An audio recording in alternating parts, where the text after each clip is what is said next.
Hello everyone, শুভ বিকেল। এখন বিকেল আর সন্ধ্যার মাঝামাঝি, একটু পরে সন্ধ্যা হয়ে যাবে। ওই যে আকাশটা কি সুন্দর লাগে দেখতে। তো আমি এই কিছুক্ষণ হলো, আধা ঘন্টা এখনো হয়নি, 15-20 মিনিট হলো স্নান করলাম। কারণ কি আজকে অনেক কাছাকাছি ছিল। এই যে ছাদে ভর্তি সব জামা কাপড়, তো কাছাকাছি করে স্নান করে দুটো খেলাম। তারপর ভাবলাম আজকে আর শোবো না, যাই একটু ছাদে একটু ঘুরি, একটু আড্ডা দিই। কি বলতো, কিছু কথা বলতে চাই, যেটা হলো আমি বেশ কিছুদিন ধরে ভিডিও করছি।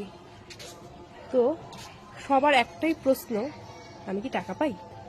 আচ্ছা, একটা কাজে নামলেই কি বা একটা কাজ করলেই কি সঙ্গে সঙ্গে কি টাকা পাওয়া যায়, সফলতা হওয়া যায়?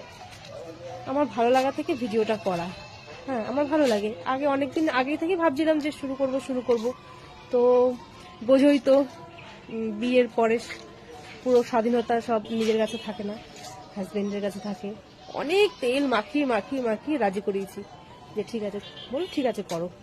কিন্তু ভিডিও করে আমার হাজবেন্ডকে দেখাতে হয় এই ভিডিওটা ছাড়বো কি ছাড়বো না। যদি পারমিশন দেয় তবেই আমি ছাড়তে পারি, না হলে কিন্তু নয়। তো যাই হোক, একদিক দিয়ে ভালোই না, পারমিশনের দরকার পড়ে, না হলে তো যাতা ভিডিও করা শুরু করে দেবো। যদিও অতটা খারাপ রুচি আমার নেই, যেটুকু করব আয়ত্তের মধ্যেই করব। তো সকলের একটাই বক্তব্য যে মনে হয় টাকা পায়, না হলে এত ভিডিও কেন করে। আচ্ছা, একটা কাজে নামলেই কি সঙ্গে সঙ্গে সফলতা পাওয়া যায়? তোমরা কি বলো? একটা কাজ করছি ভালোবেসে, আমার ভালো লাগে তাই আমি করছি, ভালো লাগা থেকে আমার কাজটা করা। হ্যাঁ, তো দেখা যাক ভগবান কতদূর নিয়ে যেতে পারে। আশা তো আছে না, সফলতা পাওয়ার সবারই আশা আছে।